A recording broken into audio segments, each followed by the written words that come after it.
And it's Ken Kraetzer for CBSI Services. We're in New York City and have a chance to visit with our friend Ryan Craver, who is with TrimFit and an expert in all elements of electronic marketing. Ryan, good to see you. Great to see you as well. Ryan, we always like to chat about the holiday season. It's so important for retailers where you spend your career and all the different elements. Seemed like certainly the economy was good this year. What were your overall impressions of the holiday sales season for 2017? I think everyone had lowered expectations for this holiday season, and I think what we've seen thus far is a lot of retailers who have exceeded what they expected. Overall, it's been a very strong holiday based upon the numbers I've seen myself for the brands we sell, but we've also heard that from the more macro guys like MasterCard, who had a very strong year-over-year lift. For those retailers that have been public about their results thus far through Q4, they have been very, very positive as well. And then lastly, the Northeast, which still has a large portion of the population, had a very cold Christmas holiday season. And the fact that it came when it came was the best part, because it forced a lot more people into the stores who had some incremental purchasing behavior. I think overall it's going to come out that it was good. I think that the retailers came into the season with a lot less inventory than they typically did, or at least versus last year. So they were a little bit better there, and there will be some impacts to that for the off-price guys. But it looked pretty good. I was wrong. I thought it was going to be a lot tougher than it was, but it was quite good. Well, how would you say, I mean, one of the topics we've discussed and in your presentation this fall to the Marketing Idea Exchange, you touched on this, the impact of electronic and online and Amazon to the sales cycle. It seemed like just a barrage. I know I was getting of email offers every day during December. How did you see the the online sales cycle this year? Yeah, I think the sales cycle started about the same as when it did last year. I think it was just a little longer, an extension of how long the promotions lasted. So, we're accustomed to Amazon doing their Cyber Monday deals, but they'll start promoting them a little early. With that said, they've turned Cyber Monday into Cyber Week. So it's an extension of that one day into a week. A lot of people or retailers copied what they did and started doing weeks as opposed to days. I don't think that the discounts were any deeper in the tests that we took a look at. With that said, they extended themselves. And certainly a year that was challenging for retailers and for shopping malls, in I would say as well.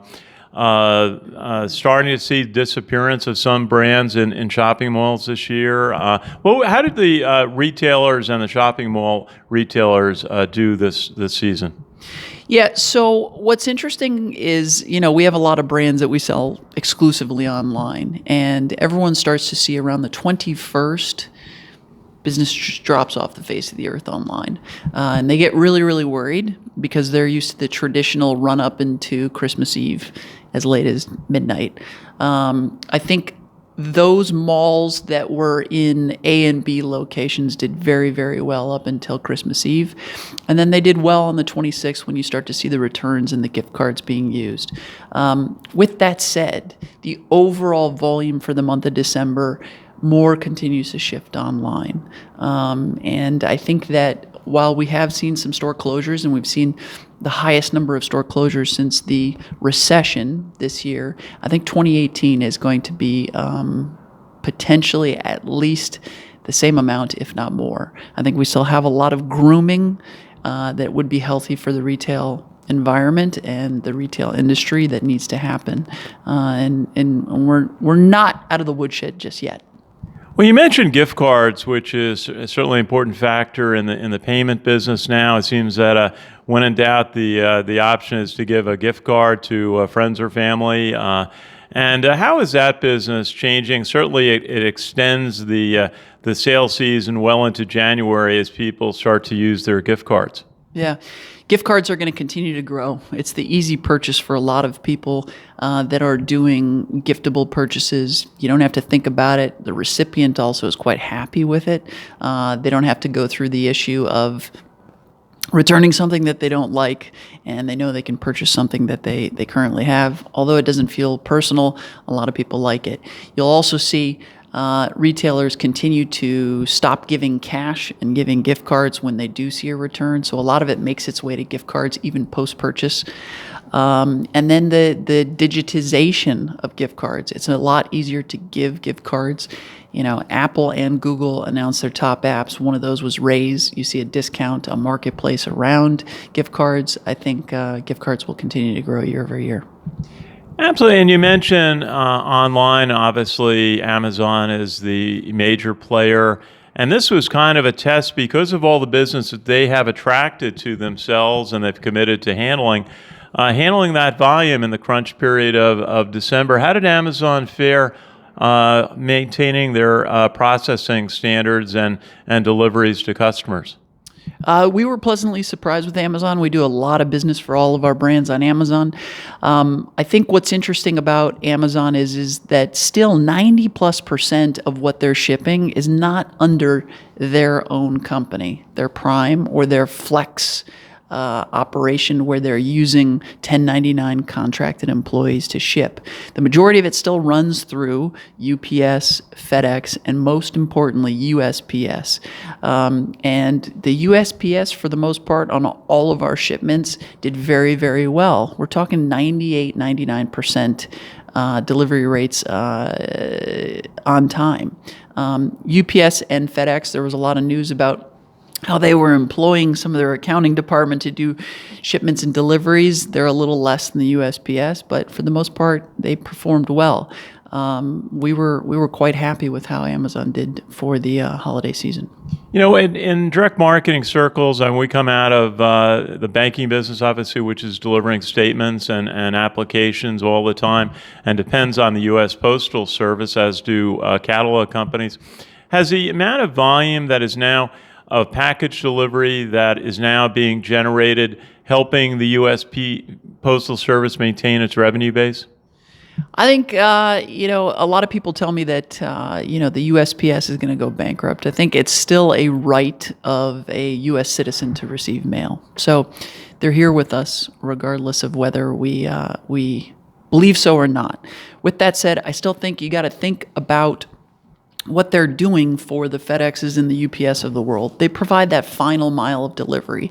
The only real reason that the USPS is unprofitable is because they have to run networks that deliver to every single address in the United States of America. Absolutely. And because of that, we need to recognize the fact that without them, we would be in dire straits.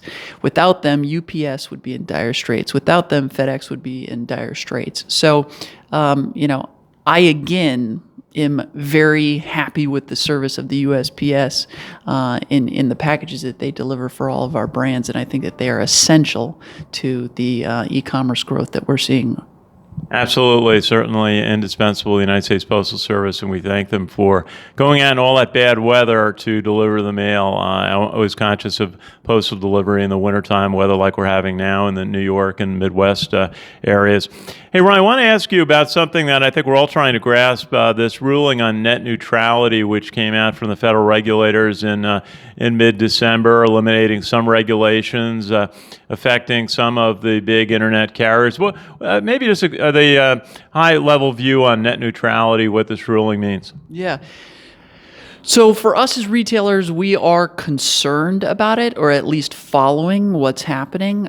We were advocates of net neutrality, mainly because we want to ensure that all the traffic across all of our websites, whether we're selling on a Kohl's.com, an Amazon.com, or even our own TerramarSports.com, TrimFit.com, that all of that traffic is treated in a fair and correct way. I think what's interesting is you're starting to see some potential business models come about due to net neutrality. You're also seeing some governments, state governments, that are coming out with the ways that they're going to get around this federal ruling. in general, the idea is that net neutrality provided a fair and equal ground for every single website that was, or internet service provider that was providing us with internet. And as you start to listen to these new business setups, there's a setup that talks about potentially having a cable company or a telco that would provide net neutrality themselves and not prioritize any particular traffic. You know, the idea of Amazon buying up a faster highway to the customer is a little scary to us. But, you know, without net neutrality, that could be some sort of a reality for some of these telcos.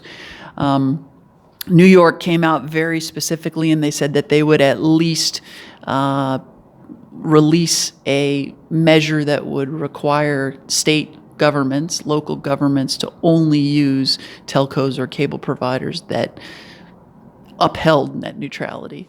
And that's very interesting to me. So I think we're in the early stages, and all of this is going to play out over the next couple months.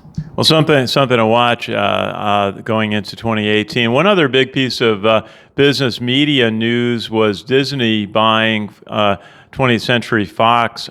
Just a huge merger in terms of two enormous communications, entertainment, media companies. What does that say to you about two big media companies with enormous amounts of content that they can share and market over the internet and various channels? What does that merger say to you?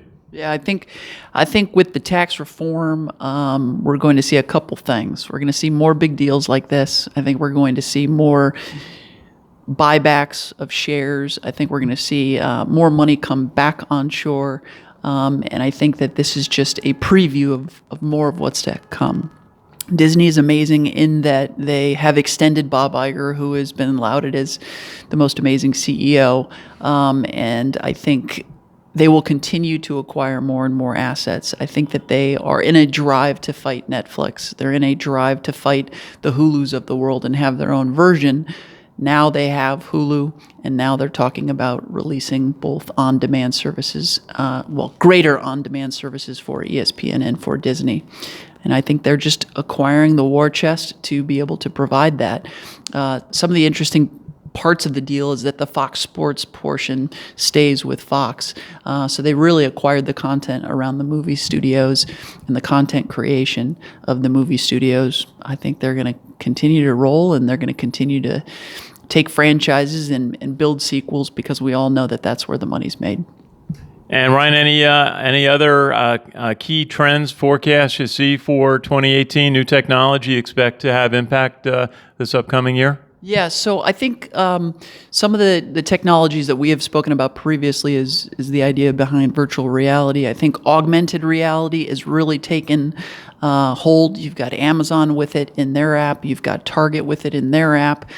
You've got Anthropology with it in their app. The idea of taking your phone and using it to understand placement of product, either on yourself or within your home for an IKEA or something like that, is very, very intriguing. And the use cases that I'm seeing are definitely compelling. So we're seeing people actually use it. I think you'll see that. The second thing is that I think you're going to continue to see more and more shopping done online. You're going to continue to see some struggles for the brick and mortar guys. And then last but not least, I think the advertising space is going to change. I think a lot of people are very upset with the cost of ads on Google. A lot of people are very upset with the cost of ads on Facebook and Instagram and the rest of them, and they're not really sure what they're amounting to. You've got a big, bad juggernaut in the name of Amazon who's coming along, and, you know, for the most part, they are cheaper, hitting an audience that a lot of people would like to hit. And I hope that will bring a little bit of competition. Otherwise, 90+% of the digital spend still goes to the two behemoths known as Google and Facebook. Absolutely. Well, Ryan Craver, we appreciate time to hear your insight, and we appreciated your coming out to the Marketing Idea Exchange meeting earlier this year, and a chance to share your knowledge with us and our CBSI services audience. And best wishes to you and your family for the holidays and for 2018. Thank you. Same to you. Happy 2018.